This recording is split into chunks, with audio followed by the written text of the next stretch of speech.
अरे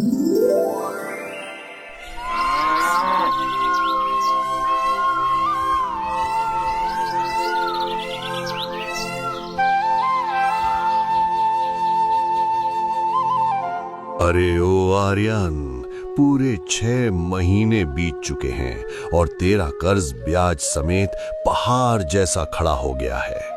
अगर जल्द पैसे नहीं चुकाए तो अगले महीने से ये रकम 2 गुनी हो जाएगी। फिर मत कहना कि सेठ जी हम गरीब हैं, इतना बोझ नहीं उठा सकते।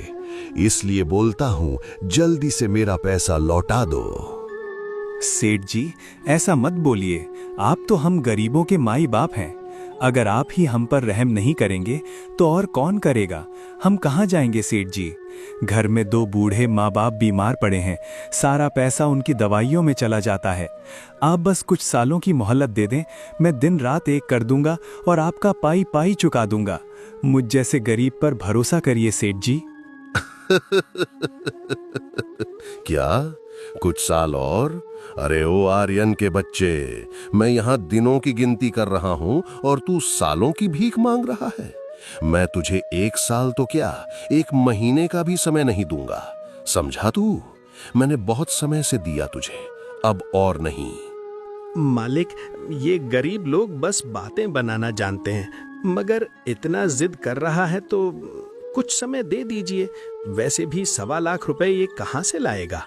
सही कहा रामू। आर्यन, कान खोल कर सुन ले।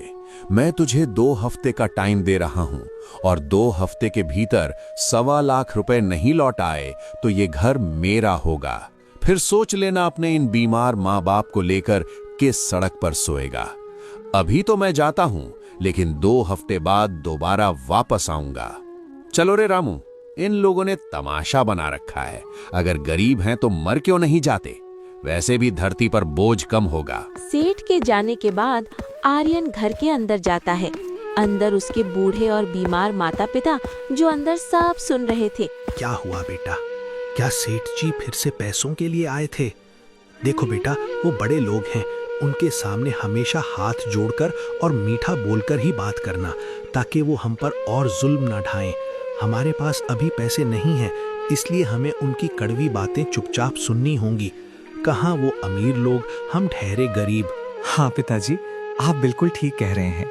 सेठ जी आए जरूर थे, लेकिन मैंने उनसे विनती की और उन्होंने मुझे थोड़ा और समय दे दिया है। आप चिंता मत कीजिए, सब ठीक हो जाएगा। आर्यन ने अपने पिता से झूठ तो बोल दिया, लेकिन उसका दिल बैठा जा रहा था। उसे पता था कि 2 हफ्ते में 1.25 लाख का इंतजाम करना किसी चमत्कार से कम नहीं होगा। उधर धनराज सेठ अपने घर पहुंचकर रामू के साथ अपनी अगली साजिश रच रहा था। देखा रामू, जाल कैसा बिछाई जाती है।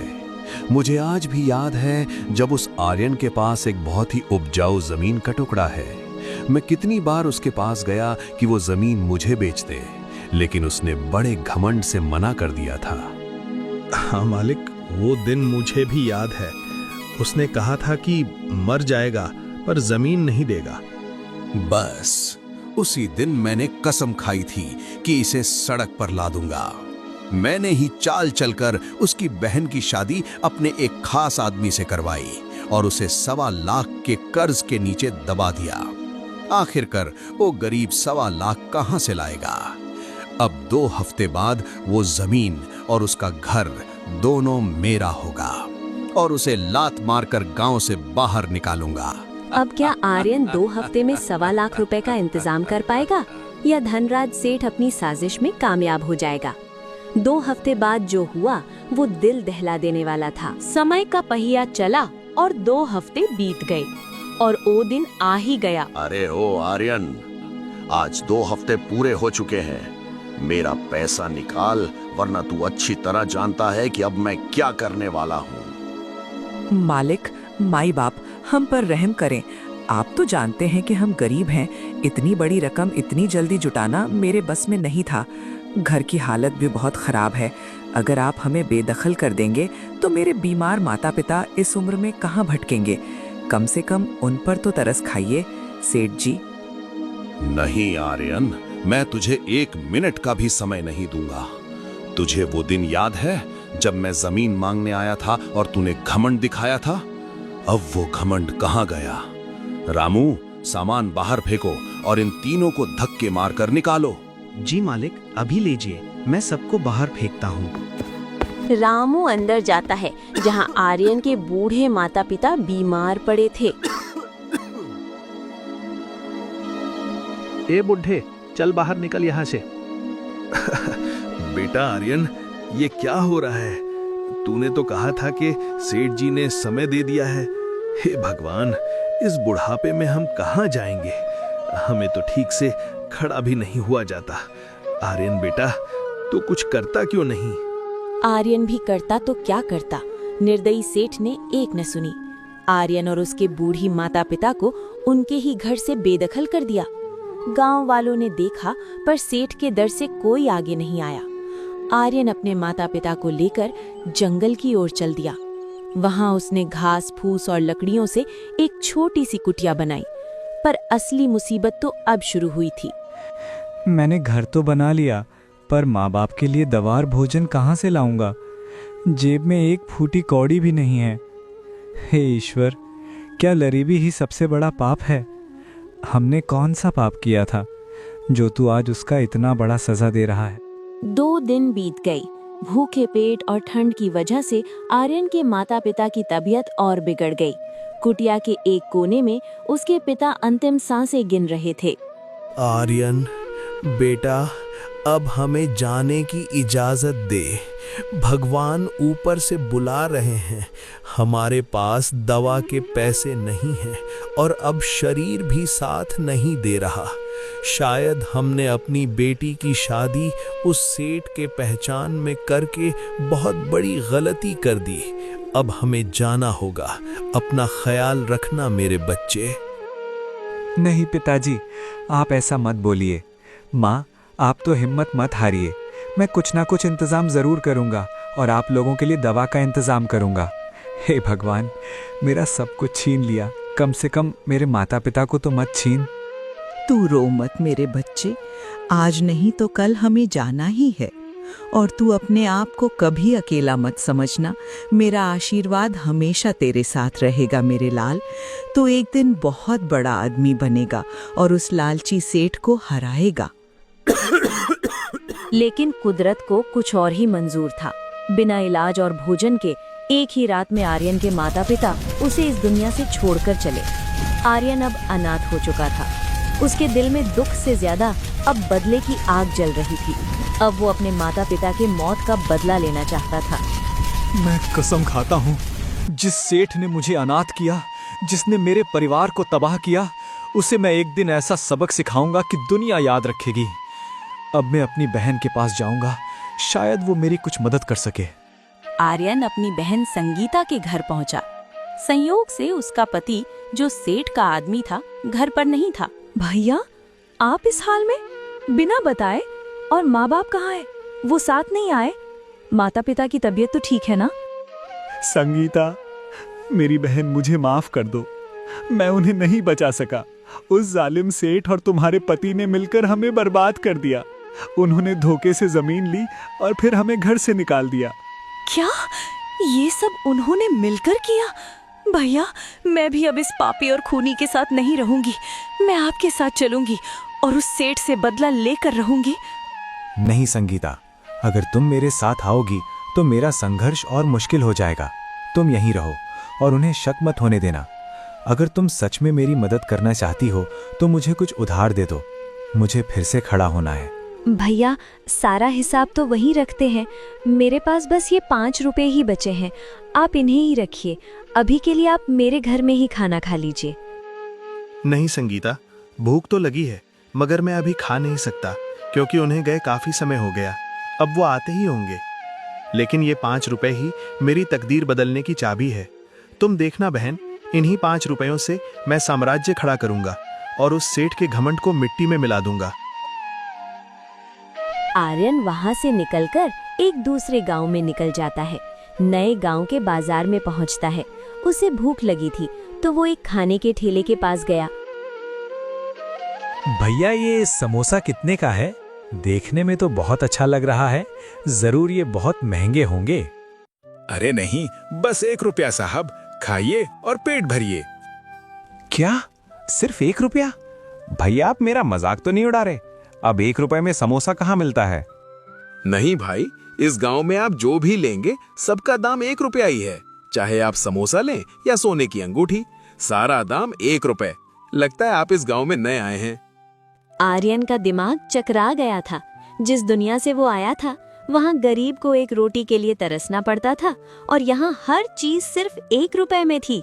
उसने अपनी आंखों पर यकीन करने के लिए गांव के बर्तन वाले से पूछा, भैया क्या ये पीतल की थाली भी 1 रुपए की है और वो बड़ी हांडी भी 1 रुपए की है क्या?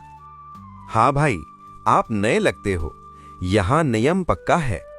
गिलास लो, थाली लो या पूरी दुकान, हर चीज का मोल बस 1 रुपया है। हमारे राजा साहब बड़े दयालु हैं। उन्होंने ये नियम बनाया है ताकि कोई भूखा और गरीब न रहे। वाह रे भगवान, जहां एक तरफ धनराज सेठ जैसे जालिम हैं, वहीं दूसरी तरफ ऐसे परोपकारी राजा भी हैं।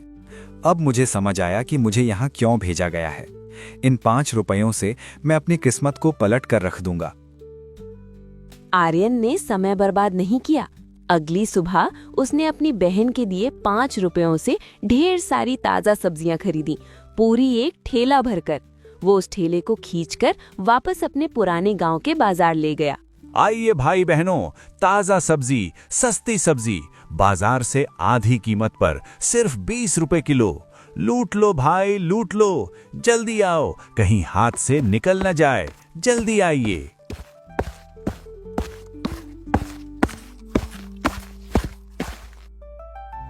अरे ये तो आर्यन है। तू इतना सस्ता कैसे बेच रहा है? पूरे बाजार में 40 रुपए किलो है और तुम 20 रुपए किलो दे रहे हो। बस आप लोगों की सेवा करनी है काका। लीजिए, ताजा पालक और टमाटर ले जाइए, बिल्कुल ताजा सब्जी है। शाम होते होते आर्यन की पूरी सब्जी बिक गई। ये सिलसिला रोज करने लगा। अब वो एक अच्छा सा घर बनवाया, मगर खुशी ज्यादा दिन तक नहीं टिकी। खबर सेठ तक पहुंची। मालिक, गजब हो गया। वो भिखारी आर्यन तो अब हमसे भी बड़ा घर बना लिया है। सुना है उसके पास नोटों की गड्डियां हैं। आखिर ये चमत्कार हुआ कैसे और इतने कम समय में? चमत्कार नहीं रामू, कोई काला धंधा होगा। पर मुझे पता चला है कि वो पास के एक अनजान गांव से सामान लाता है, जहां हर चीज 1 रुपए में मिलती है। अगर वो कल का लड़का अमीर बन सकता है तो सोच, अगर मैं वहां से सारा माल उठा लूं तो मैं तो पूरी दुनिया का मालिक बन जाऊंगा। मालिक, आपकी बुद्धि का तो कोई जवाब नहीं। हम वहां अपना ट्रक भेजते हैं और पूरा सामान उठा लेंगे। हाँ, कल ही अपने आदमियों को भेजो। वहां की सारी सब्जी, सारा अनाज खरीद लो। जब वहां कुछ नहीं बचेगा तो लोग हमसे ऊंचे दाम पर खरीदेंगे और भीड़ उस आर्यन का बच्चा क्या बेचेगा। सेठ के आदमियों ने पूरे बाजार के सब्जियों और सामानों को खरीद लिया। अब उस गांव में खाने को कुछ नहीं बचा और ये खबर राजा तक पहुंची। महाराज, अनर्थ हो गया। पड़ोस के गांव का एक लालची सेठ हमारे नियम का फायदा उठा रहा है। उसने गांव का सारा राशन ऊंचे दाम पर बेचने के लिए जब्त कर लिया है। हमारे लोग भूखे मर रहे हैं। क्या? हमारे परोपकार का ऐसा अपमान? उस सेठ को ये नहीं पता कि ये नियम केवल जरूरतमंदों के लिए था, लुटेरों के लिए नहीं।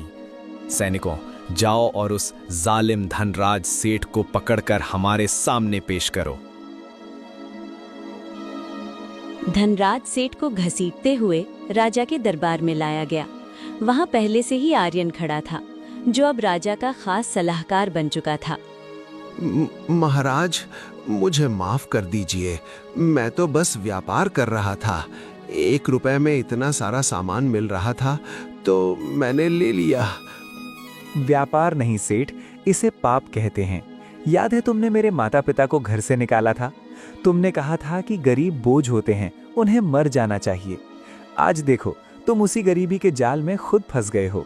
सेठ, तुम्हारी सजा ये है कि तुम्हारी सारी संपत्ति जब्त की जाती है और तुम्हें 10 साल काल कोठरी में रहना होगा। तुम्हारा सारा धन उन गरीबों में बांटा जाएगा जिन्हें तुमने सताया है। इस तरह आर्यन ने अपनी बुद्धि और धैर्य से न केवल अपना खोया हुआ सम्मान वापस पाया, बल्कि उस जालिम सेठ का अंत भी किया।